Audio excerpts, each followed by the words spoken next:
On November 21st, 1950, a regimental combat team of the U.S. 7th Division entered the North Korean border village of Haisanjin. Across the Yalu River, American troops looked for the first time at the frozen wastes of Manchuria. With the war in Korea just 5 months old, the United Nations Army stood at victory's threshold. A Thanksgiving dinner in the field was sweetened by the thoughts of Christmas at home. Nearby, in the area of the Chosin Reservoir, 2 regiments of the 1st Marine Division prepared to launch their final offensive of the war. Despite ominous signs of Chinese intervention, they moved north to seek out the bloodied survivors of the North Korean Army.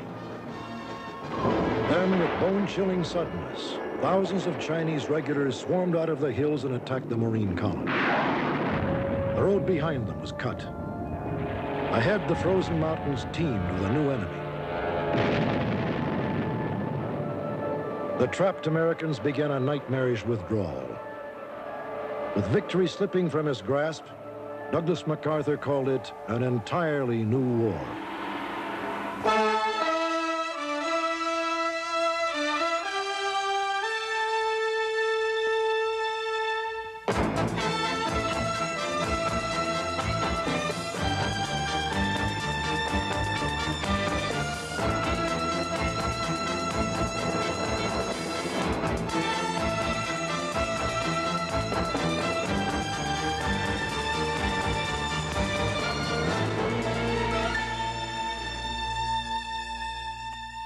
It was the spring of 1950, and life in America was placid and prosperous. 5 years of peace had helped dim the painful memories of World War II. But elsewhere, the world was again unrestful. In China, the communists had driven Chiang Kai-shek into exile on Formosa. In Indochina, communist insurgents threatened to end French rule. At home, the spread of communism was also a major topic. Senator Joseph McCarthy had carved out a dubious reputation with charges the State Department was red-infested, and the entire Truman administration was soft on communism. With their armed forces gutted by post-war demobilization, America was forced to concentrate her limited military capability in Europe, where the powerful Russian army posed a grave threat to the weaker NATO countries. In the Far East, the United States had guaranteed the security of the Philippines and Formosa. But South Korea, where rumors persisted that a takeover by the communist North was imminent, had been excluded from the nation's defensive perimeter. Against this background, on a quiet Sunday in June 1950, Korea exploded, and America was again at war.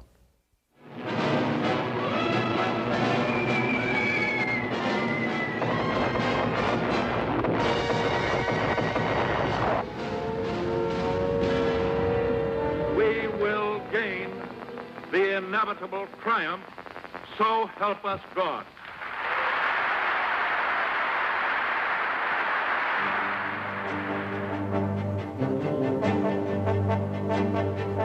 World War II.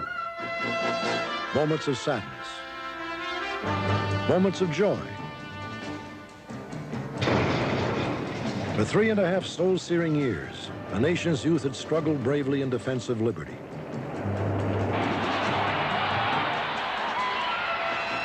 Out of the grief and anguish, America emerged, powerful and united as never before. Long-delayed dreams were fulfilled. Promises were kept. America looked to the future, confident and secure. It was the best of times. Following its defeat by the Allies, the Japanese army was quickly demobilized, its war-making potential destroyed.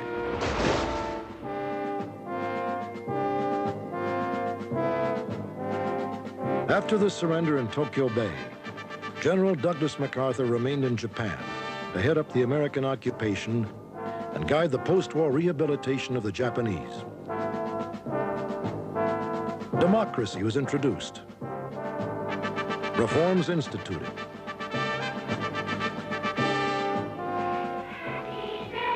Curiously, MacArthur soon became a beloved father figure to those he had helped conquer.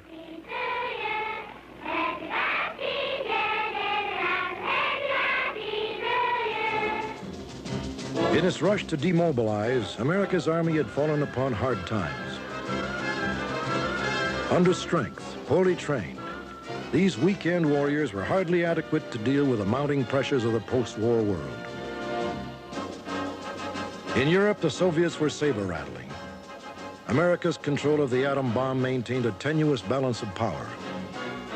Russia was on the verge of achieving her own nuclear capability. Despite MacArthur's strict rule over the Japanese, the readiness level of his occupation forces was sadly deficient. Low-grade, soft, unmotivated, the men were little more than a constabulary force deployed to prevent a resurgence of Japanese militarism. As the 40s ended, Washington continued to view Europe as a nation's first line of defense. But elsewhere, in the Far East, pressures were building.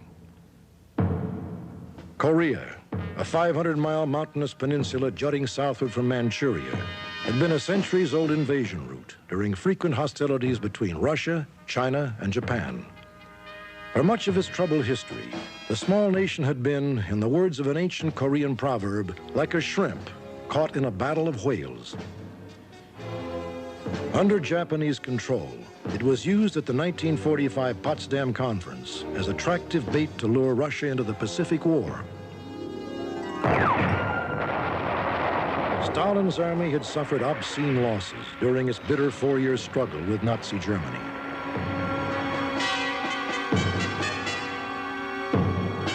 The Russian victory at Stalingrad was followed by a relentless pursuit to the heart of Berlin. In August 1945, as agreed, Soviet troops occupied northern Korea.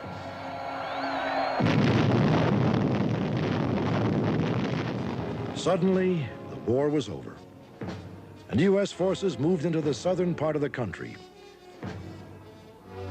The 38th parallel was chosen as a dividing line between the two Koreas.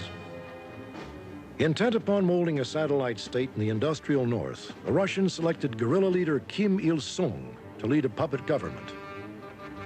Fiery Dr. Syngman Rhee, longtime activist for Korean independence, was America's choice to govern the agrarian South. March 1948. Under United Nations supervision, elections were held in South Korea. Russia refused to allow similar voting in the north. By the fall of that year, the United States and Russia agreed to withdraw their forces. Each country left military advisors in its sector of influence. With the superpowers gone, tensions mounted. Both Kim Il-sung and Syngman Rhee had clear designs on the other's territory. In the Chinese Civil War, the communist victory over Chiang Kai-shek's nationalists had sharply increased the likelihood of a North Korean attempt to take over the South. But Washington considered South Korea little more than a diplomatic Siberia, a place to banish civil servant misfits and malcontents, a country in which the U.S. military said it had little strategic interest. Sunday, June 25th, 1950. It began with an ear-shattering ferocity as North Korean artillery opened up all along the 38th parallel. Tanks rumble across the frontier. The infantry follow.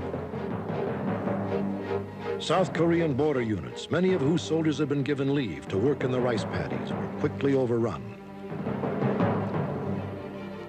90,000 Soviet-trained North Korean regulars moved out in a four-pronged drive toward the south.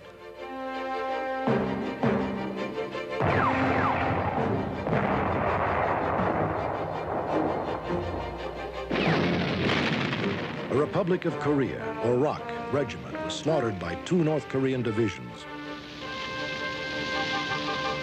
The defenders crumbled before the might of Kim Il-sung's forces. President Truman rushed back to Washington from his home in Missouri. Late Sunday, he requested an emergency session of the UN Security Council. That evening, the United Nations Security Council called for the cessation of hostilities and withdrawal of all North Korean forces from the South. South Korea's military situation worsened, Truman ordered General MacArthur to provide naval and air support to the beleaguered ROK forces, including attacks on North Korean columns. June 27th. In a second resolution, the United Nations called upon all member states to furnish such assistance as is necessary to repel the armed attack. As the invaders resumed their drive toward the South Korean capital at Seoul, MacArthur asked for assistance. Truman and his aides met to consider committing U.S. forces to the conflict. After less than 5 years of peace, America was again at the brink of war.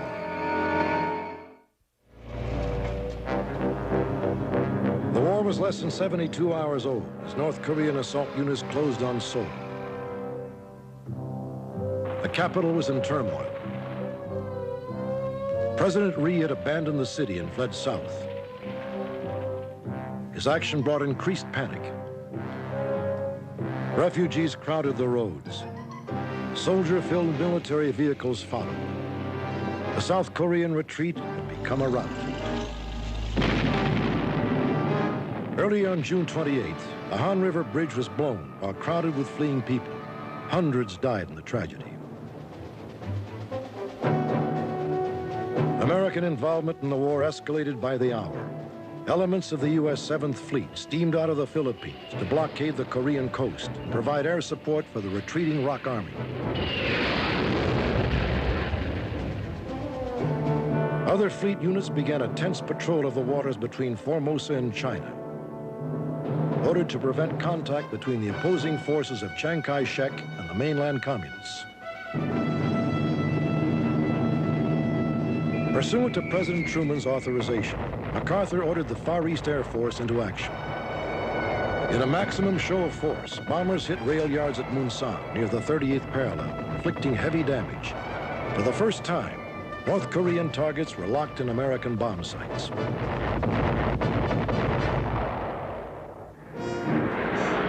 At the air base at Itazuki, Japan, F-80 jets took off for strafing and rocket attacks against the enemy columns moving on Seoul.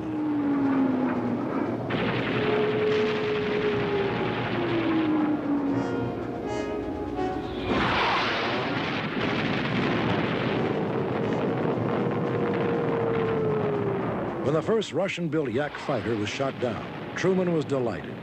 "I hope it won't be the last," he said. With the enemy at the gates of Seoul, MacArthur flew to Korea for a first-hand look. Said the general, "The only way to judge a fight is to see it yourself."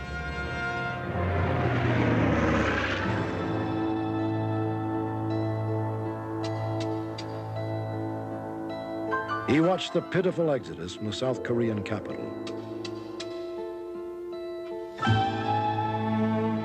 With gloomy battle reports in hand, President Truman acted to stem the tide of North Korea's aggression. He committed American ground forces in order to protect U.S. interests. Several days later, their use in combat areas was also authorized. While Congress largely supported the president's action, some members were critical. Republican Senator Robert A. Taft charged that American involvement in the war was a result of a bungling and inconsistent foreign policy. Taft accused Truman of usurping the constitutional authority of Congress to commit American forces to battle, but MacArthur now had his troops.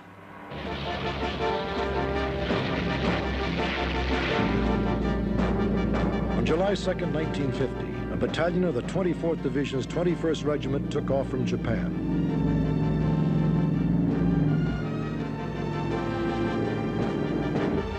Commanded by Lieutenant Colonel Brad Smith, these first American combat troops arrived at Korea's southern port of Pusan. Designated Task Force Smith, they were ordered north to confront the advancing enemy. It was hoped that the disintegrating ROK Army would rally around the Americans. But Colonel Smith's contingent, welcomed by cheering South Koreans, was ill-prepared for battle. Accompanied by a supporting artillery unit, Task Force Smith was taken by train and truck close to enemy-held Osan, south of Seoul. On July 5th, positioned on twin hills overlooking the North Korean line of advance, Smith's men did battle with an enemy 10 times their number.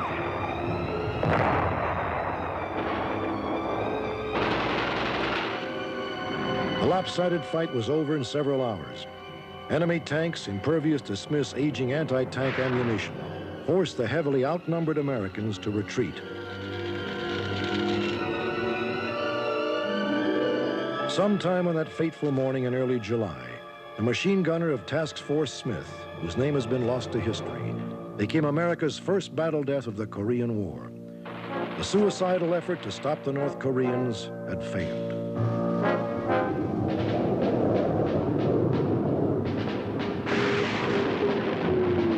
Air action against the enemy increased. But aerial maps, the result of a 20-year-old Japanese survey, often proved inaccurate.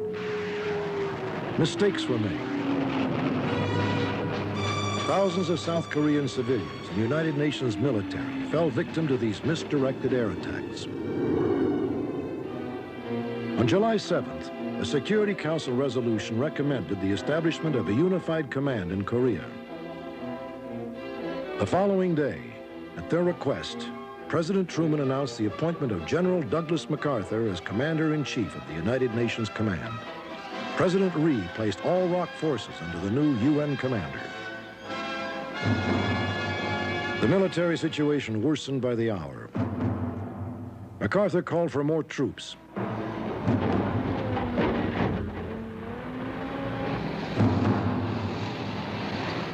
Elements of the U.S. 24th and 25th Divisions arrived from Japan. Though woefully unprepared for battle, they were sped to the front to confront the onrushing enemy.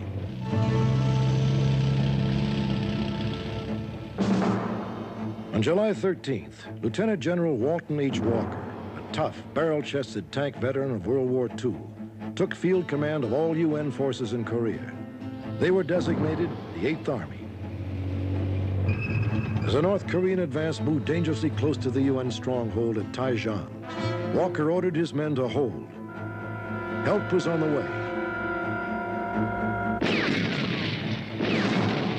The question was, would it arrive in time? It was mid-July, and all across Korea, the enemy offensive pounded at the rapidly crumbling United Nations line.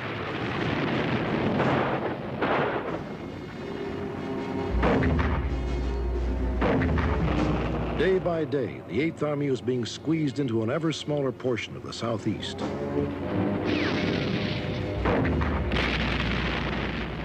As reinforcements arrived, they were rushed to the front. The U.S. 24th Division took up positions along the Kum River, north of Taizhan. The 25th moved up on their right. The 1st Cavalry Division dug in north of Pohang-dong. At Camp Pendleton, California, a brigade of the 1st Marine Division built around his 5th Regiment held a final review prior to departing for the war zone. Known as the 1st Marine Provisional Brigade, the unit was under the command of Brigadier General Edward A. Craig.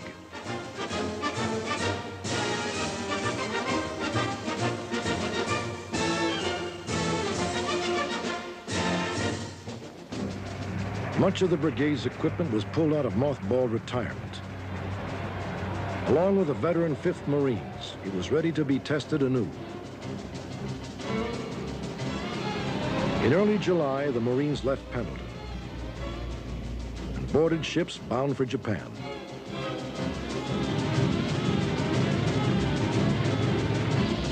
Midway between Seoul and Busan, the 24th Division, under Major General William F. Dean, had been engaged in critical delaying actions north of Taizhan. Forced to retreat across the Kum River and back to that city, they blew the bridge behind them.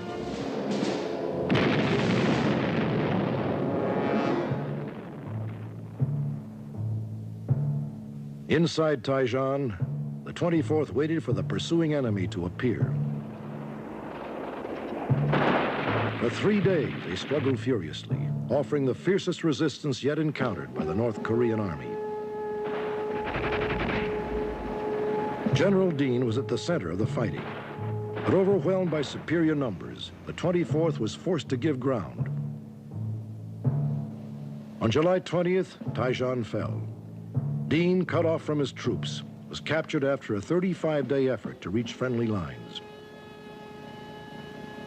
At home, recognizing the increasing demands of an escalating war, President Truman asked Congress for an unprecedented $10 billion to finance a UN police action, a Truman euphemism for the Korean conflict. In addition, the Pentagon was authorized to raise an army in excess of 3 million men. In Korea, as enemy pressure increased, General Walker pulled back his lines in order to shorten the front. The perimeter before Pusan tightened still more. Following the general line of the Naktong River, it now stretched in a quarter circle, southwest to northeast, sea to sea, at an 80-mile radius from Pusan. As the UN line continued to recede, the 1st Provisional Marine Brigade, bound for Japan, was diverted to Korea to meet the rising threat. By late July, Walker had withdrawn his army to the south bank of the Naktong for a final stand.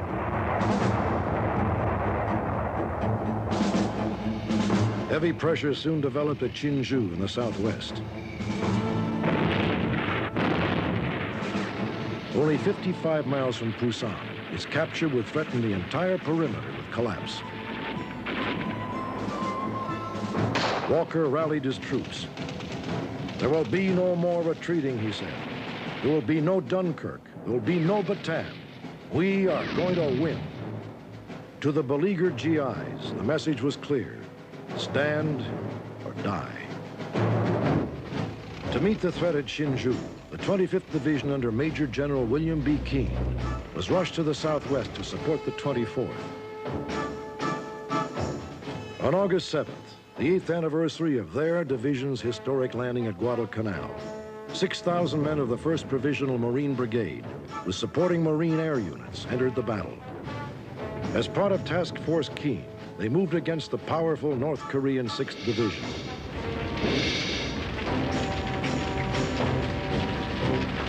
In the first 8th Army victories of the war, Kosong and Sashan fell to the scrappy Marines.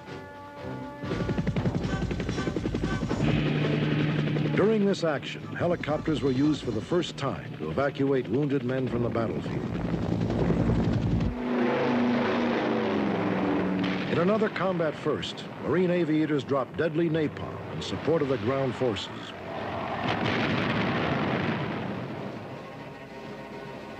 Before the Marines could exploit their gains, an enemy attack in the northern sector of the perimeter established a dangerous beachhead across the Naktong. The UN stronghold at Taegu was seriously threatened. Walker ordered the Marine Brigade North to plug the hole in his line. During the ensuing action, fought in a jumbled mass of ridges, the Marines engaged in several days of brutal fighting.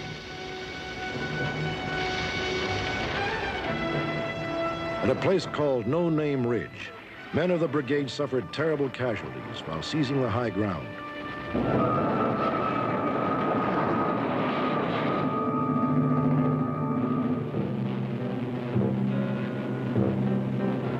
On August 17th, as a now fleeing enemy attempted to recross the Naktong, they were slaughtered by strafing and bombing attacks.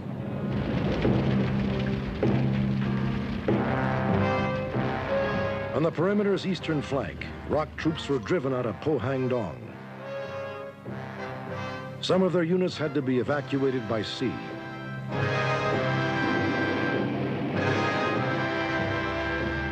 UN planes were hastily flown from Pohang-dong's airstrip.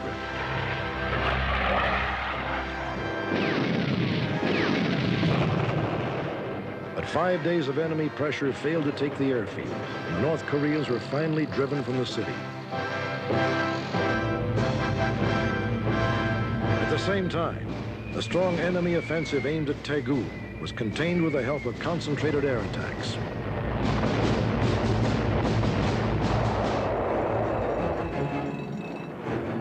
On August 31st, the North Koreans struck with tremendous force all along the Naktong line. Pohang-dong fell for a second time. the beleaguered UN defenders withdrew to Taegu for the last-ditch stand.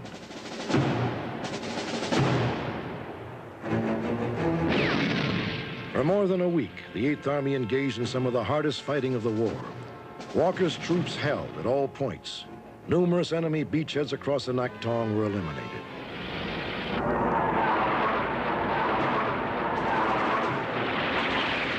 By mid-September, with its elongated supply lines under constant attack, the North Korean offensive ground to a halt. The perimeter had held.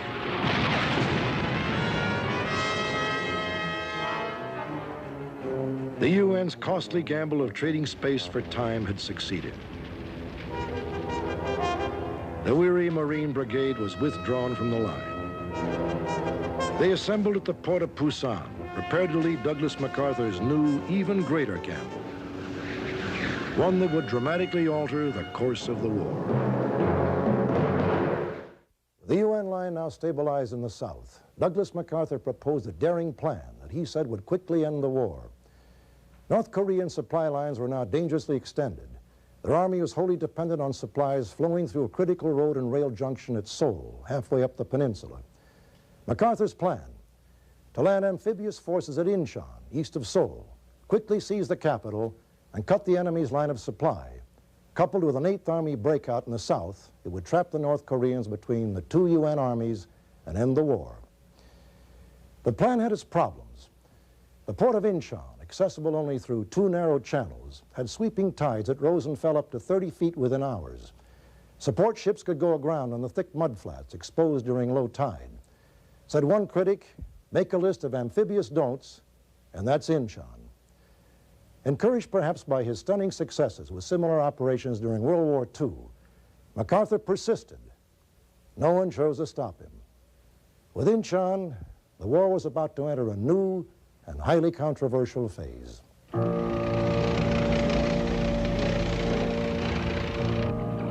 In preparation for the landing at Incheon, the main body of the hastily assembled 1st Marine Division prepared to depart from California. As their brothers in the 1st Provisional Marine Brigade fought desperately to hold the Pusan perimeter, the regulars and reservists boarded transports bound for Japan.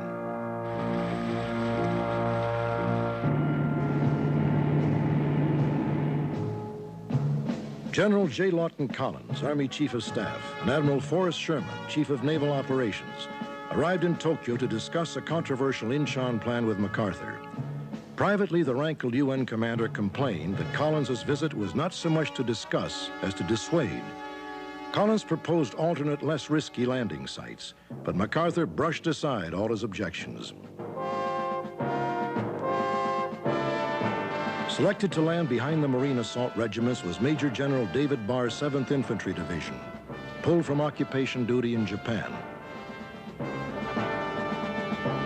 Major General Edward W. Almond, MacArthur's Chief of Staff and confidant, an impatient, whip-cracking officer, was chosen to command the 28,000-man Incheon invasion force, designated the 10th Corps.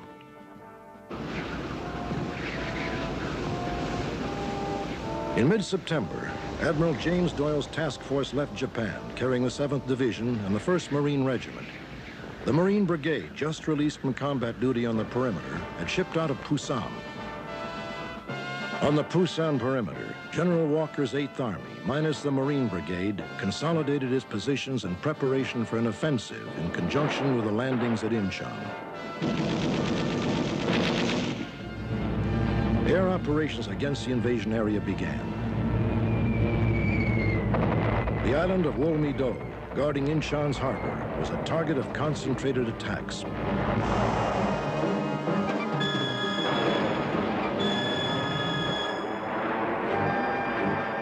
At the same time, Navy jets struck at North Korean airfields. Other targets of opportunity within a 100-mile range of the city were also hit. Alternate landing sites were attacked to confuse the enemy. Before dawn on September 15th, the naval guns began their deadly work. Wolmi-do, the first landing site, shuddered under the force of the barrage. The harbor's sweeping tides dictated an early morning landing. High tide would last less than 3 hours, after which the support ships would have to withdraw. The Marines would then be isolated on Wolmey until the landings at Incheon on the evening tide.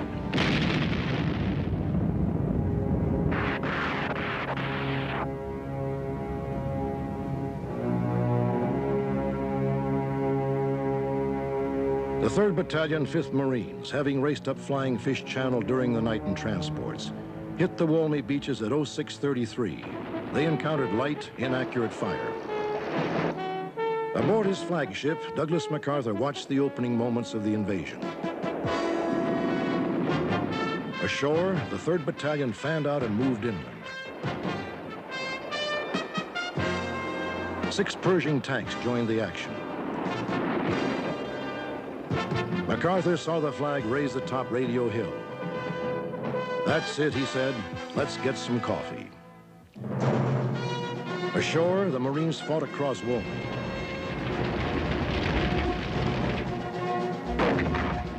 The enemy was routed from his fortified positions. In some places, die-hard defenders were entombed inside their bunkers.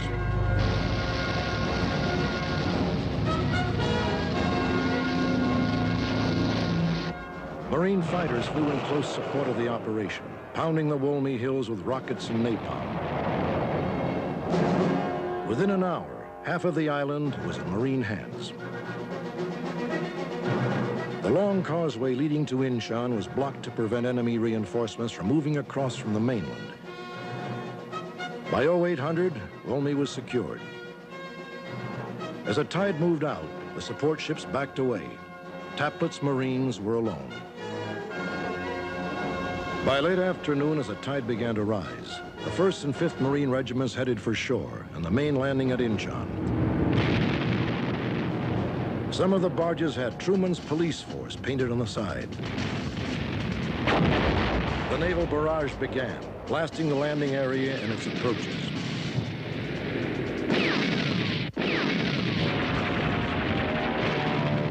Above, low-flying fighters swept across Incheon. Their blazing attacks meant to isolate the landing points. A pall of thick smoke soon covered the city. The landing plan called for 2 battalions of Lieutenant Colonel Ray Murray's 5th Regiment to land at Red Beach, a stone seawall at the edge of Incheon City. At the same time, Chesty Puller's 1st Marines were to go ashore at Blue Beach, 3 miles to the southeast. After landing, the 5th Marines would attack through the city while the 1st Regiment enveloped it. At Red Beach, the 5th Regiment reached shore at 5:33 p.m., taking immediate fire from nearby bunkers. The Marines moved inland to seek out the entrenched enemy. To the south, the 1st Regiment's assault was a bit more chaotic, with several units landing at the wrong place. Colonel Chesty Puller's Marines scaled a 15-foot seawall and moved inland against sporadic fire. They quickly established a firm beachhead and cut the southern approaches to Incheon City. By day's end, 13,000 troops were ashore, including weapons and equipment. Casualties had been light. As the tide receded, some of the support ships went aground on the oozing mud flats. All key points within Incheon City were in Marine hands. But the capital at Seoul still lay 25 miles away, and enemy reinforcements were speeding toward the beachhead. September 16th, D+1. 1st Division Marines moved westward out of Incheon City. Korean troops were left behind to clean out lingering pockets of resistance. Since North Korean reinforcements were moving to block the invasion, a speedy advance on Seoul was essential.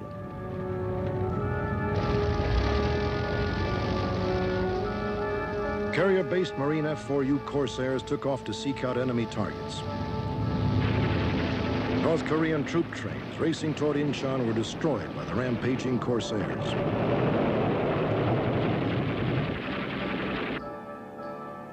The Marine regiments had 2 immediate objectives. While Colonel Ray Murray's 5th Marines moved through Abscom City, then north toward Kimpo Airfield, Chesty Puller's 1st Regiment struck east for Yongdong-po, an industrial suburb on the west bank of the Han River.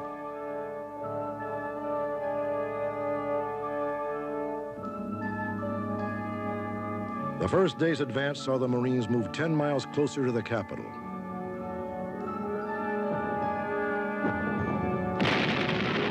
Early on the second morning, a column of North Korean tanks and infantry was destroyed in a sharp firefight. Later that morning, General MacArthur, elated by the success of the landings, came ashore to congratulate General Smith. Then he personally inspected the scene of the battle.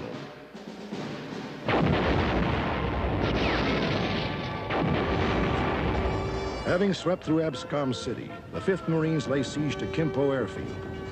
By D+3, the strip was in American hands, and Marines held positions overlooking the Han River. At Kimpo, cargo planes began unloading to supplement the supplies being brought ashore at Incheon. By September 19th, soldiers of the Army's 7th Division had landed at Incheon to join the battle.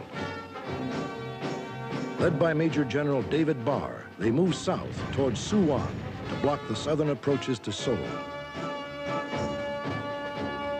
With the 5th Marines already at the Han, the 1st Regiment prepared for an assault on Yeongdong-po.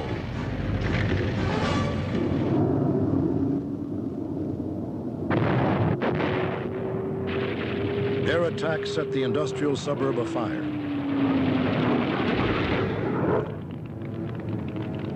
Yeongdong-po burned through the night of September 20th. Early on the 21st, the 1st Regiment launched an attack. After intense fighting, the city was taken.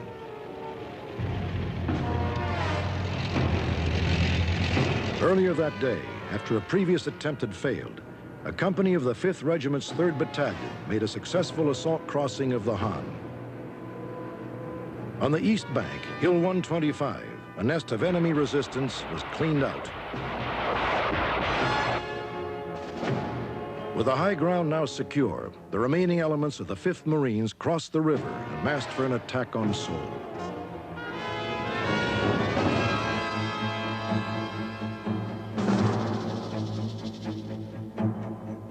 As Armin's 10th Corps readied its assault on the capital, MacArthur expressed hopes for its fall by September 25th, 3 months after the North Koreans had launched their invasion.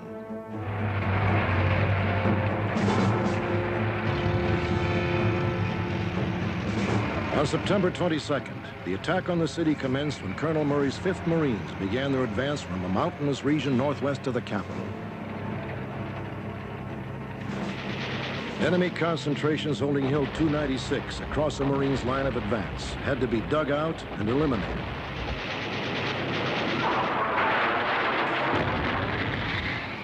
Marine fighters prowled the lines, pouring rockets and napalm into the Korean positions. Finally, the enemy perimeter cracked.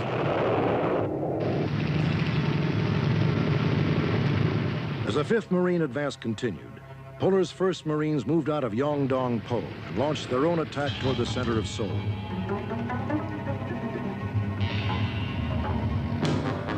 Earlier on September 16th, as part of General MacArthur's Incheon invasion plan, Walton Walker's 8th Army had begun its offensive aimed at breaking out of the Pusan area. Their goal, to link up with General Armin's 10th Corps on the Incheon-Seoul line 180 miles to the north. But Walker's long and wearying defense of the perimeter, plus the loss of the crack Marine Brigade to the Incheon operation, has seriously affected his ability to move forward. In fact, most 8th Army units remained on the defensive.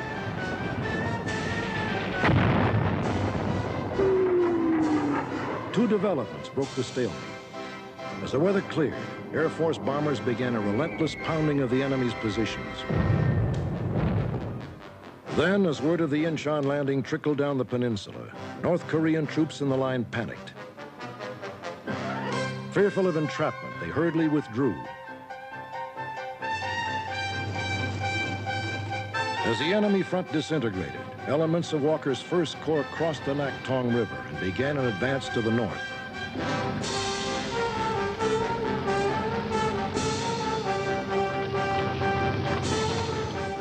On Korea's east coast, the port of Pohangdong again fell to the ROK 3rd Division. Expanding the assault on Seoul, the 7th Division's 32nd Infantry also crossed the Han River. The 10th Corps' General Almond watched the operation. Once across, the Army units advanced on the city from the southeast. UN artillery zeroed in on the capital, blasting Seoul around the clock.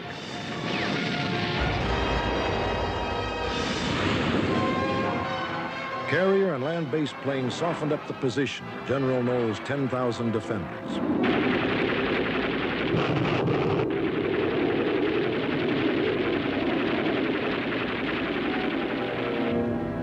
But the enemy was dug in and barricaded. As the soldiers and Marines drove into the outskirts of the South Korean capital, it was clear that the impending battle for Seoul would be fierce and costly.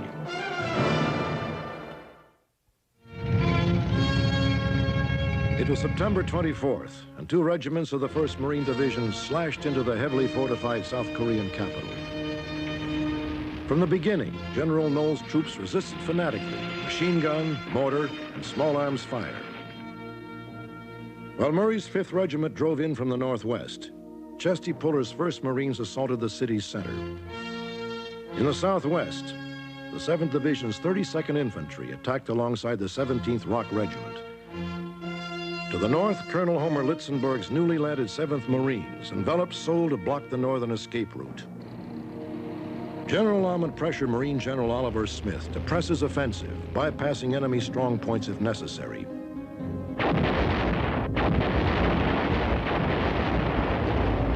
The Seoul fighting was street to street, house to house. Enemy barricades were encountered at each corner. Snipers were everywhere. In the thick of the smoke-filled action, children ran about playing soldier with wooden guns.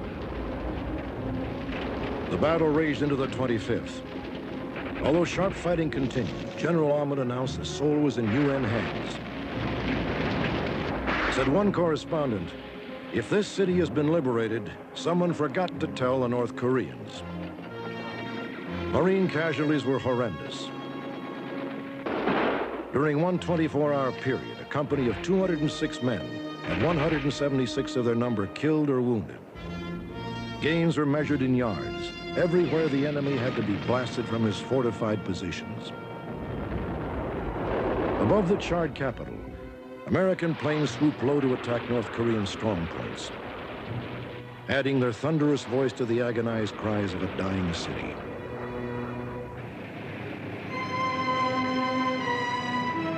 UN reinforcements continued to enter the battle zone. At Kimpo Airfield, the 187th Regimental Combat Team, an airborne unit, arrived to bolster the area's defenses and prepare for imminent action.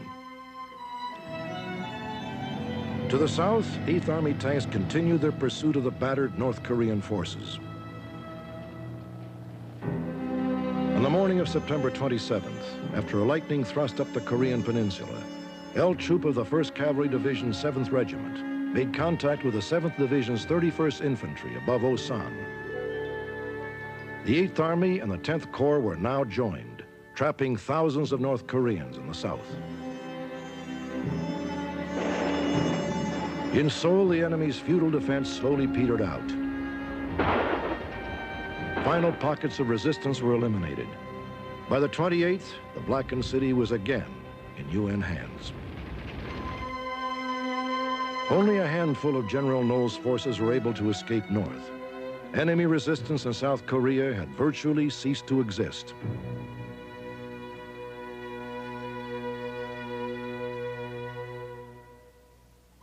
On September 29th, the citizens of Seoul returned to pick among the rubble. General MacArthur and President Syngman Rhee rode triumphantly into the city. At the shell-torn national capital, with the smell of death everywhere, MacArthur turned the city back to Rhee.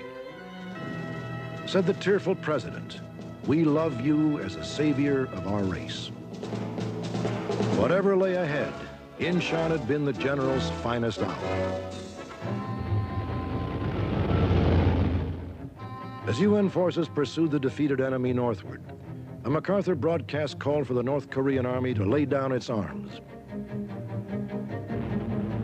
Specially equipped UN transports boomed surrender pleas to the fleeing enemy. Leaflets guaranteeing safe passage were also dropped. Entire units turned themselves into the 8th Army forces. In the center of Korea, Walton Walker's troops moved through Uijeongbu toward the North Korean capital of Pyongyang. On the east coast, ROK forces crossed the 38th parallel and struck out for the port city of Wonsan. Allowing American forces to cross the dividing line between North and South came amidst a confusion of opinions. Originally, only ROK forces were authorized north of the 38th. But newly appointed Secretary of Defense George Marshall urged MacArthur to feel unhampered in proceeding into North Korea. Said the general, "I regard all of Korea open to our military operations." Respectful of MacArthur's post-Incheon popularity, the Joint Chiefs gave him the broadest mandate, suggesting that military necessities dictate his future operations. In a highly controversial move, MacArthur pulled the 10th Corps out of the line for amphibious landings on the east coast of North Korea, designed to cut off retreating enemy forces. Many felt that Amund's Corps should join in a hot pursuit of the beaten enemy, but no one dared openly question the general's judgment. While ROK units drove up the east coast, the U.S. 1st Corps, spearheaded by the 1st Cavalry Division, pushed northward, seeking contact with the enemy.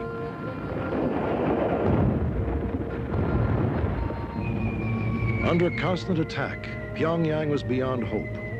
After exhorting his forces to fight to the last, Premier Kim Il-sung fled north.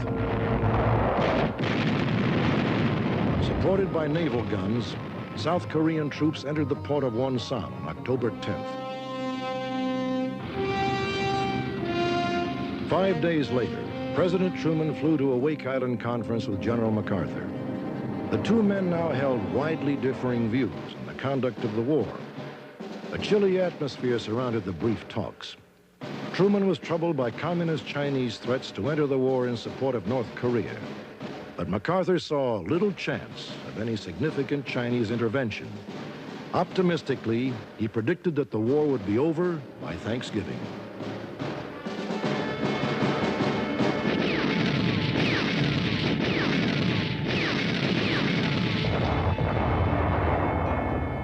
South of Pyongyang, 8th Army troops began their advance on the city. Its fall would open the way for a rapid advance to the Manchurian border. There, tens of thousands of Chinese regulars were already crossing into North Korea. With the brilliant success at Incheon and the collapse of the North Korean defenses, the UN was no longer content merely to drive the aggressor from South Korea. Flushed with victory, the new goal was the unification of all Korea under one democratic government. Spurred on by Douglas MacArthur, the aim was to press on to the Manchurian border, destroy the North Korean military, and end the war. There were, of course, dissenters, those content with restoring the integrity of South Korea's border and looking to American interests elsewhere. They pointed to rumblings from Chinese Premier Chou En-lai that China would not sit idly by while UN forces approached Manchuria. But the threats were largely ignored by General MacArthur's Tokyo Intelligence Group, who, in a late September report, foresaw neither Soviet or Chinese communist military operations in North Korea. The gap caused by differences in how to conduct the war continued to widen, with MacArthur on one side and President Truman and the Joint Chiefs on the other. But the general's stunning, long-shot victory at Incheon had created something of an aura of infallibility about him. With a lifelong visceral commitment to fight communism wherever it existed, he pushed the UN Army northward, prepared to plunge his entire command into the frozen, forbidding mountains of northernmost Korea. Led by the U.S. 1st Cavalry Division, the 8th Army attack on Pyongyang began. With fewer than 8,000 defenders, the city was doomed. Even the departed Kim Il-sung's roving execution squads, ordered to shoot deserters on the spot, not change the inevitable outcome. While 1st Cavalry forces battled in from the south, the Rock 1st Division attacked from the southeast. Soldiers of the British 27th Brigade joined the action. On October 19th, after 2 days of determined, if futile resistance, Pyongyang fell. MacArthur now established a new line of advance running from Sanshan on the west coast through Pyongyang northwest of the Chosin Reservoir to the east coast. The line roughly paralleled North Korea's frontier with Manchuria, 45 miles distant. Reinforcements continued to strengthen the UN command. Joining battalions from the Philippines and Australia, the U.S. 3rd Division moved into the 8th Army line. They were followed by a combat command from Turkey. MacArthur's intelligence chief, Major General Charles Willoughby, announced that organized resistance in North Korea on any large scale had ceased. Only delaying actions could be expected, he said. All along the UN front, the North Koreans began surrendering in ever larger numbers. Below the 38th parallel, General Walker's forces moved into the hills to rout out thousands of trapped North Korean guerrillas who would form pesky pockets of resistance. Eventually, all were eliminated. At a cemetery near Incheon, while ships were loading to carry them to Wonsan, men of the 1st Marine Division and their commander, Major General O.P. Smith, joined Army and ROC leaders in a silent tribute to their fallen comrades.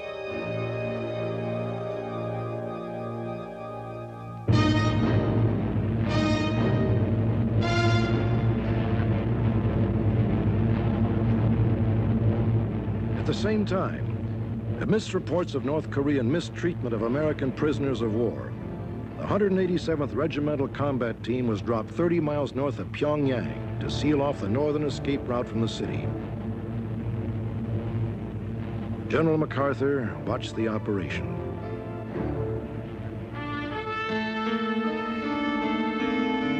While the 8th Army pursued the beaten North Koreans alone, boats carrying the 1st Marine Division sailed back and forth off Wonsan while the harbor was cleared of Soviet mines. The weeks-long maneuver was laughingly called Operation Yo-Yo. Adding injury to insult, an epidemic of dysentery swept the Marine transports.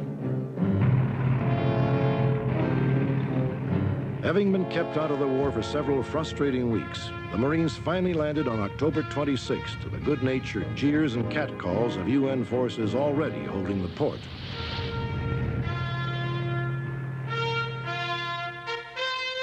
The 1st Marine Division moved out of Wonsan toward the upper reaches of North Korea. The weather was changing rapidly.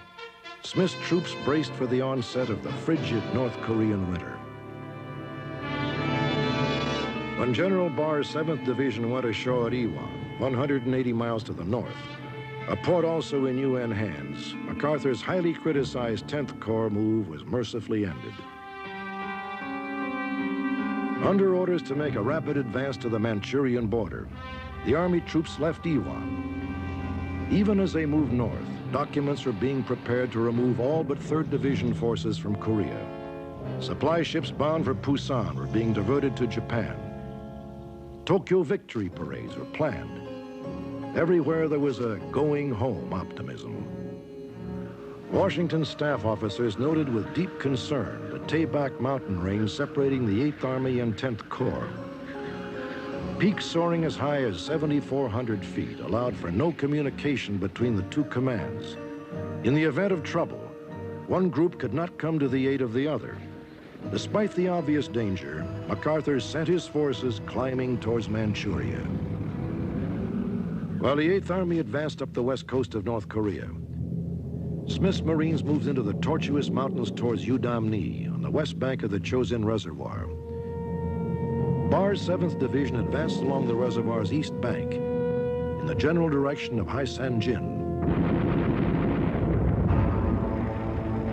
On October 25th, the 8th Army's northward advance was abruptly halted by strong attacks against the Rock 1st and 6th Divisions.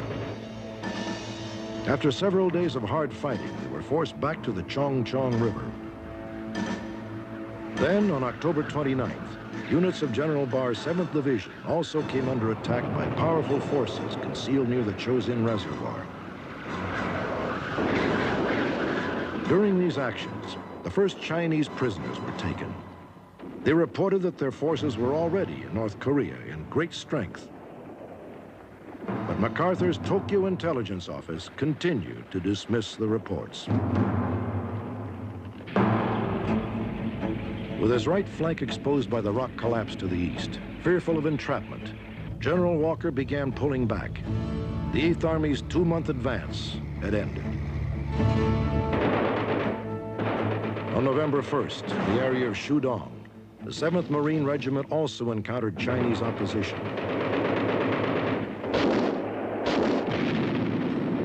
Enemy positions in the mountains were assaulted with the help of close air support.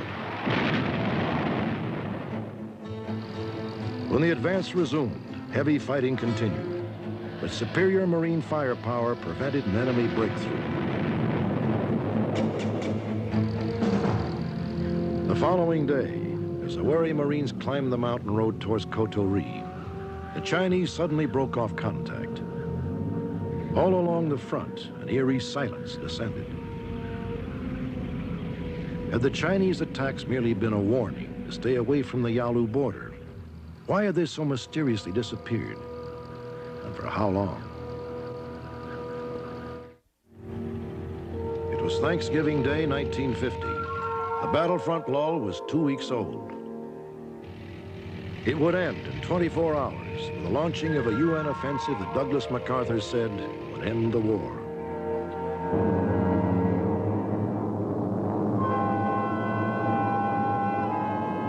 At the general's insistence, American B-29s and light bombers had been blasting the international bridges over the Yalu River, hoping to prevent the further incursion of Chinese troops into North Korea.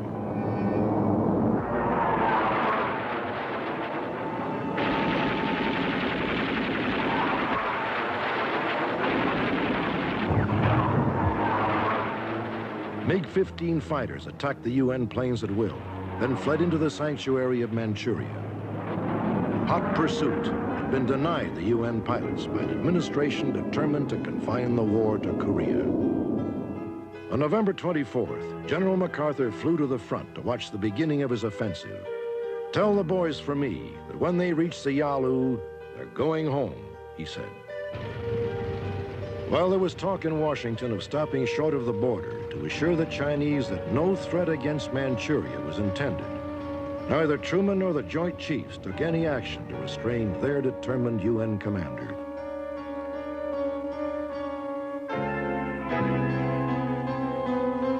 At Haisanjin, where a spearhead of the 7th Division already held positions overlooking the Yalu, Major General Edward Almond flew in for a triumphant photo session. The moment was duly noted by the Chinese. In the west, the 80-mile 8th Army front now extended from Taishan through Unsan to Hanshan.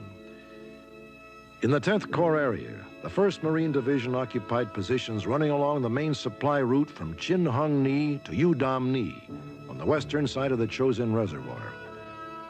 The Army's 7th Division was strung out along the east bank. The stage was set. The 8th Army moved out toward the Yalu frontier. A jittery General Walker sent a terse message to the colonel commanding his lead regiment. "Tell Stevens the first time he smells Chinese food, pull back." Walker's forces probed cautiously forward. For 24 hours, there was no sign of the Chinese. Spirits rose. Then from the mountainous territory surrounding the column, the Chinese initiated an attack. It was evident the strong forces were massed before the 8th Army.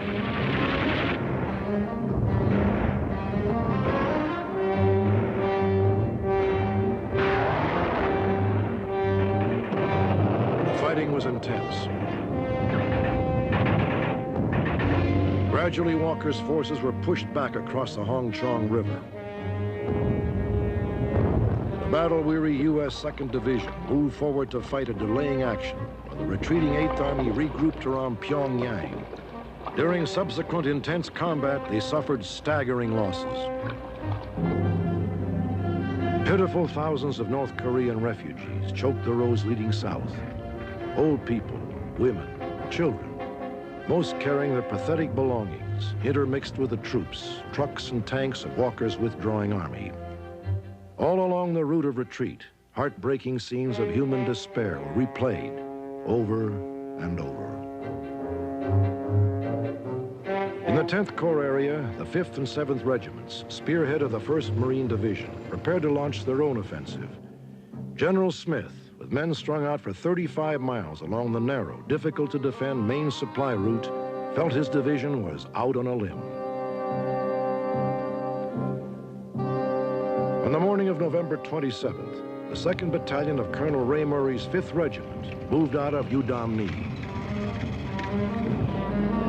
The wind sweeping down from Siberia and across Manchuria shrouded the Marines in sub-zero weather.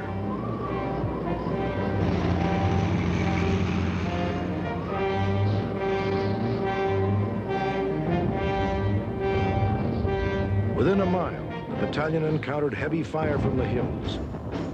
The advance stopped. It was clear the strong concentrations of Chinese were strung out before them. Morning, November 28th. After a night of brutal human wave attacks, the Marines found that the road behind them had been cut. The column was trapped. On the other side of the Chosin Reservoir, elements of General Barr's 7th Division also came under attack. One group of 1,053 men struggled toward freedom. Only 181 came out. It was now clear that the Chinese were in North Korea in great strength. The retreating 8th Army was engaged with 180,000 men of the 4th Field Army. In the 10th Corps Zone, General Sung Shun-lin's 9th Army Group was 120,000 men strong. The Chinese plan: to slice between the two commands, then fight west and east, thereby trapping the entire UN Army. A task force of 1,000 British and Americans under Lieutenant Colonel Douglas Drysdale moved out of Kotori, hoping to fight through to the trapped Marines. More than 30% were lost in the frozen hills. At Hagaru, 14 miles below Udamni, General Smith's Marines awaited the inevitable Chinese attack. It exploded violently the night of the 28th. Gutsy Marine defenders held. A cargo command began dropping supplies of the trapped Marines. The predicament had stunned the nation. For the first time, Douglas MacArthur's military judgments were being openly questioned.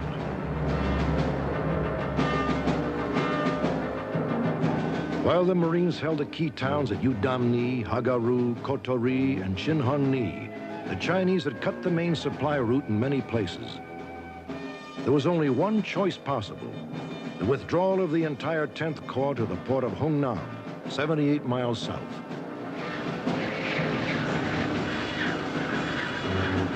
At 7 a.m. on December 6th, trailed by half-frozen refugees, the trapped men of the 1st Marine Division began their long march to freedom. Above them, Marine aircraft pounded the Chinese massed in the hills. When someone asked General Smith how it felt to retreat, he roared, "Retreat, hell! We're just advancing in another direction." Cut off by a Chinese army that lay concealed in the snow-covered hills, the 1st Marine Division continued its withdrawal. The column stopped frequently as advance patrols climbed into the hills to blast the Chinese from their positions. Bloodied survivors of Fox Company that had held Tok Tong Pass, commanding the path of retreat, were rescued after suffering terrible casualties. The weather was brutal. Sub-zero temperatures turned perspiration to ice inside boots. Hundreds fell victim to frostbite. The most serious were helped into trucks to join the wounded. Blood froze before it could coagulate. Corpsmen melted frozen morphine syrettes in their mouths. Plasma had to be heated for hours before it could be used. Above the column, Marine aircraft, guided by pilots in the line of march, harassed the Chinese with relentless attacks. Cargo planes kept a steady flow of supplies and ammunition raining down. In the late afternoon of December 3rd, having fought the enemy for every hill en route, the 2 Marine regiments moved into Hagaru. The most serious casualties were immediately airlifted out of the just completed strip. The men relaxed, but only briefly. What couldn't be carried out was destroyed. Camp was struck. It was time to move on. Early on December 6th, joined by Hagaru's defenders, the 10th Corps column again moved south. Every turn in the mountain road threatened to reveal the waiting enemy. Chinese troops, frozen and exhausted, began walking in to surrender. Most were in worse condition than the retreating Marines. Early on December 7th, the column made contact with an advance party of Colonel Puller's 1st Regiment out of Kotori. Several hours later, the line of 10,000 men and 1,000 vehicles began streaming into that mountain village. Since Koto's airstrip was too short to accommodate twin-engine transports, outmoded torpedo bombers and other light planes were used to take out the dead and wounded. More than 600 casualties were evacuated in this manner. The men were exhausted. A delay could be fatal. After containing a violent Chinese attack on the village, the long column moved out of Koto toward Chinhungni, 10 miles south. Within hours, an unexpected obstacle. A critical bridge had been blown, creating a 29-foot chasm in the narrow mountain road. No bypass was possible. The escape route was blocked. Marine engineers quickly huddled and came up with a solution. 8 steel treadway spans were airlifted to the scene and dropped by special parachute. Repairs were quickly made. Within hours, the column was again on the move. Many badly frozen Chinese, no longer capable of combat, were encountered. They joined the lengthening POW column. As they had all during the march, fleet carriers operating in the snow and bitter cold struggled to maintain their support of the 10th Corps retreat. Early on December 10th, the weary column began moving into Chinhungni. Their march from the Chosin Reservoir to Hungnam was half over. But the last leg was over flat country, and UN forces were in control most of the way. The men rested before the final move. The terrible ordeal was almost over. At Hungnam, a vast fleet had gathered to evacuate the men of 10th Corps. Fearful that the 8th Army's headlong retreat might strand Amon's troops in North Korea, MacArthur ordered the entire command taken by sea to Pusan. There they would become part of Walker's 8th Army, busily establishing a new line of defense north of Seoul. More than 100,000 men were to be removed from the area, a gradually shrinking perimeter protected by artillery and naval fire. On December 11th, the gallant survivors of General Smith's 1st Marine Division moved into Hungnam. True to Colonel Ray Murray's promise, voiced at the Chosin Reservoir 2 weeks before, we're coming out with our dead, our wounded, and our equipment. were coming out as Marines or not at all. Prior to the evacuation, military stores were open to the starving civilians. Explosive charges were set in place. Troops and equipment began loading out. Room was found for 98,000 North Korean refugees, desperate to escape the approaching Chinese. By December 24th, Bungnam had been cleared. 500 tons of frozen dynamite, thousands of bombs were detonated, demolishing the port's facilities. The last of General Ammen's 10th Corps sailed away on Christmas Eve, 1950. Written off as doomed, they had come through. Behind them, in the frozen hills of North Korea, lay the shattered remains of a Chinese army that had tried to halt their glorious march to freedom. The nation had been stunned by the disaster at the Yalu. The press called it America's greatest defeat since Pearl Harbor. A Gallup poll revealed that 55% of all citizens thought that World War III had already started. On December 16, 1950, President Truman declared a state of emergency. The National Guard was called up. An Office of Defense Mobilization was organized. High-level discussions were held on use of the atom bomb against the Chinese. Douglas MacArthur seemed incapable of gracefully accepting the setback. He lashed out at the administration policies that restricted his execution of the war.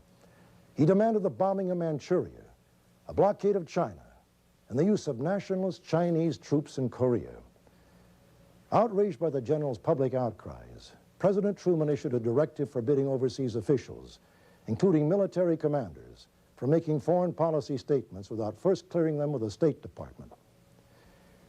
With the Yalu defeat came the painful realization that there would be no victory in Korea. Talk of a negotiated peace was now heard in high places. A gloomy MacArthur charged that Washington had lost its will to win. On December 23rd, while riding toward the Korean front, Lieutenant General Walton Walker was killed in a Jeep accident. General Matthew B. Ridgway was ordered to Korea to take battlefield command of the UN Army. Following the longest retreat in U.S. military history, the battered 8th Army licked its wounds in new positions north of Seoul. The UN defense line now ran generally along the 38th parallel, the 1st and 9th Corps position north and west of Seoul. ROK forces held the mountains to the east.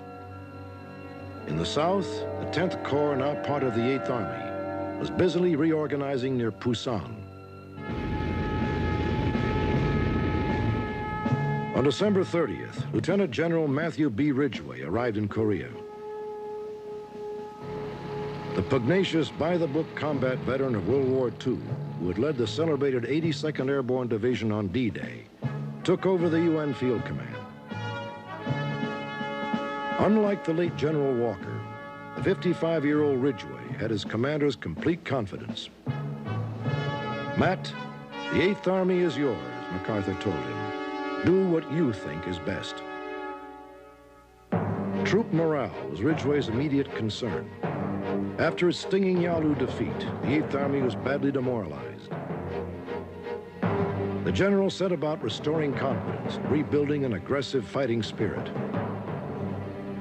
The enemy gave the new 8th Army commander no time to settle in. On December 31st, their artillery lit up the Korean night. New Year's Day, 1951. 7 Chinese armies moved against the UN line. Seoul was again threatened. Fears of another Pusan perimeter loomed.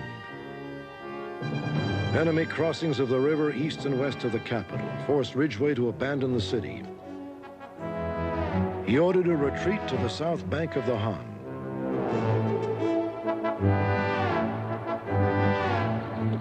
Refugees streamed southward across the frozen river, fleeing their homes for the second time in 6 months. Pitiful souls caught in the ebb and flow of war. Seoul fell January 4th. The new UN line now ran from Pyeongtaek east through Ansong and Wonju, the east coast town of Samcheok. When Wonju was abandoned, the 10th Corps moved northward to bolster the UN line. The 1st Marine Division was rushed out of reserve to support rock units under heavy pressure in the east. Chinese casualties were tremendous. Their drive lost momentum. Ridgway quickly moved to the offensive. A series of January probes sought contact with the enemy. When no serious opposition was encountered, a major UN effort was planned. Operation Thunderbolt began as troops mounted up for an advance toward the Han River. The 10th Corps moved on Wonju. Finding it abandoned, they pushed on. By February 10th, the 1st Corps was digging in on the south bank of the Han.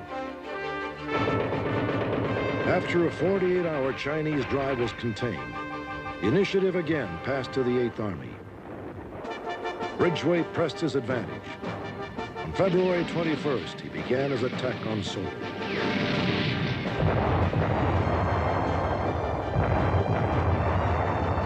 General MacArthur watched the opening moments of the offensive. As he continued to rail at Washington's restrictions on his command, intended to confine the war to Korea, the gap between himself and President Truman widened dangerously. By month's end, enemy resistance south of the Han had collapsed. Despite heavy spring rains that turned roads to mush, the UN drive culminated in the fall of Seoul on March 14th.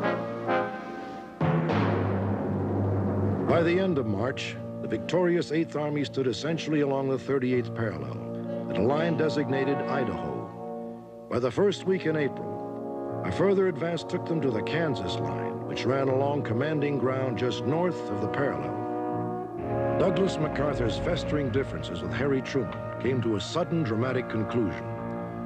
Forbidden to carry the war to the Chinese mainland, saddled with what he called a no-win situation, MacArthur began a series of public statements harshly critical of administration foreign policy. Truman had had enough. On April 12th, he announced Douglas MacArthur's relief from command. 200,000 Japanese watched as the general left Tokyo. "Jeannie," he told his wife, "we're going home at last."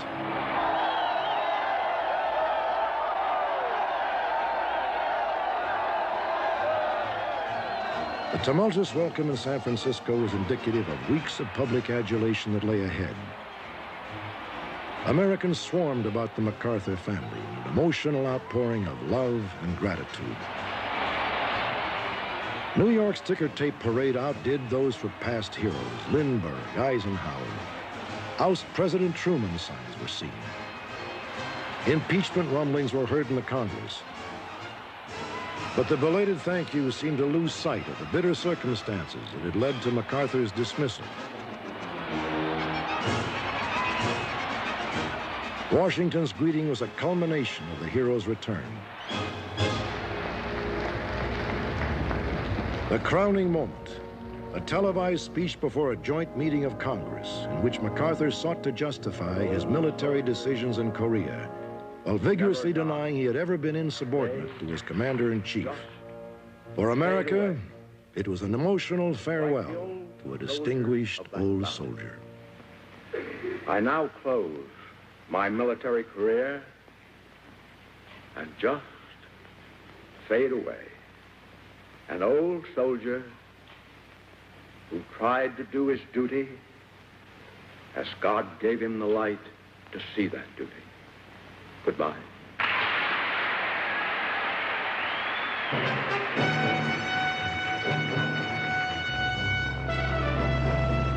With Matthew Ridgway now in Tokyo Command, Lieutenant General James Van Fleet, grizzly veteran officer, arrived to take over the 8th Army. His orders: conduct only limited actions for limited gains.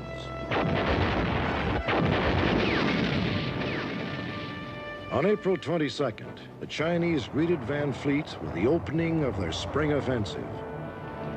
The UN was once again in retreat.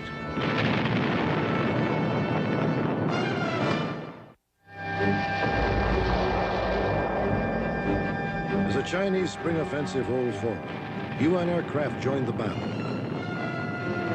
In the first hours, despite the force of the enemy attack, Van Fleet's line held firm. The Chinese poured out of a mountain flank build-up area known as the Iron Triangle. Their main effort hit the Seoul sector.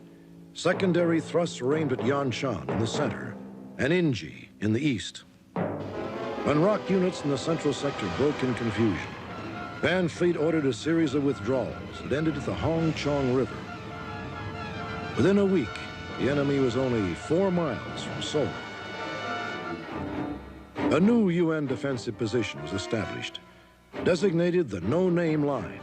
It extended from just above Seoul, northeast across the 38th parallel to the east coast. The enemy gave Van Fleet no time for counteraction. On May 15th, the Chinese again attacked the center of the UN line. ROC troops broke in confusion. But intense UN artillery fire badly mangled the Chinese and forced their withdrawal. A second Chinese effort was also contained. Within 60 days, the UN had withstood 2 major enemy offensives. A series of 8th Army advances brought Van Fleet back to the Kansas line by the end of May. With peace now being vigorously pursued, the Joint Chiefs decreed that the 8th Army was not to move beyond the general vicinity of Line, Kansas. Only tactical operations are to be undertaken, those aimed at the protection of UN forces or to harass the enemy. Both sides began establishing defenses in depth. Efforts to end the fighting suddenly bore fruit. The Chinese and North Koreans agreed to the opening of peace talks. Kaesong, an enemy-held village in Western Korea, was chosen as a negotiating site. On July 8, 1951, a UN liaison party arrived at the dusty town for preliminary discussions with the other side. It was feared that the presence of communist armed guards might give the enemy a psychological advantage. On July 10th, General Ridgway saw the main negotiating team off to the talks. They were led by Vice Admiral C. Turner Joy, head of naval forces in the Far East. The communist team was headed by Lieutenant General Nam Il, an arrogant, chain-smoking North Korean officer. The real power, however, lay with the Chinese. The talks held in a Rococo tea house ran into immediate problems. Among them, agreement on a line of demarcation, conditions for withdrawal of opposing forces and the exchange of prisoners. The Russians suggested that the truce meetings proceed under a ceasefire, but fearing a Chinese buildup during the negotiations, the UN refused. During this period, field operations were limited to patrol activity and frontline skirmishing. As the peace talks droned on, blood continued to flow. At Kaesong, intent upon controlling news flowing from the truce site, the communists refused entry to a column of UN news representatives. An irate General Ridgway ordered the column to turn back. After tense negotiations, the communists relented and the talks resumed. On August 22nd, after falsely charging that a UN plane had bombed Kaesong, the communists broke off the talks. Savage combat soon erupted in an area of trackless hills and razor-sharp granite ridges known as the Punch Bowl. Located east of the Iron Triangle, the ridges afforded the enemy observation and artillery positions from which to harass the UN line. Beginning in late August, in some of the bloodiest fighting of the war, Marines and 2nd Division soldiers began attacks on the ridges. The tallest of these, known as Heartbreak Ridge, was 3,900 feet above sea level. Assaults were made up the steep sides against a deeply entrenched enemy. Napalm attacks burned away the hillside vegetation. Men crawled, hand over hand, to close with the enemy. Casualties were horrendous. Other attacks were made west of the Punch Bowl at a place called Bloody Ridge. hilltops changed hands many times. But by late September, both Bloody Ridge and the Punch Bowl were in UN hands to stay. On October 22nd, the truce talks resumed. The new site, a tent at Panmunjom, a small village 6 miles east of Kaesong. Agreement was soon reached on a truce line. The months following, other difficult issues were resolved. A disagreement continued over communist insistence that, if necessary, prisoners of war must be forcibly repatriated. The UN held that prisoner return must be voluntary. Fearing mass defections, the communists were unmovable. Throughout 1952, both sides fought from inside a maze of interconnected bunkers. Trench warfare had come to Korea. Fighting involved patrol clashes, raids, small unit struggles for outpost positions. Changes occurred that affected the war. In May, General Ridgway replaced Dwight Eisenhower as NATO commander in Europe. General Mark Clark took over as UN commander in Tokyo. That November, Eisenhower was elected president, defeating Adlai E. Stevenson. Ike kept an election promise by making a peace-seeking trip to Korea. In March 1953, Joseph Stalin died, resulting in new Kremlin leadership, more flexible in its attitudes toward the West. Some progress in the peace talks was indicated when Operation Little Switch saw the exchange of sick and wounded communist and UN prisoners. Month after weary month, in the tent at Panmunjom, issue after issue was laboriously resolved. Finally, the Chinese agreed to a form of voluntary repatriation. Operation Big Switch saw the return of 12,000 UN prisoners, including 3,500 Americans. At 10:03 a.m. on July 27, 1953, truce documents were signed at Panmunjom. General Mark Clark, signing as UN commander, expressed the frustration of many Americans when he said, "I cannot find it in me to exult at this hour." After 3 years, 1 month and 2 days, peace had come to Korea. The final truce line, running southwest to northeast, generally followed the 38th parallel, along which the war had begun. More than 2 million human lives before.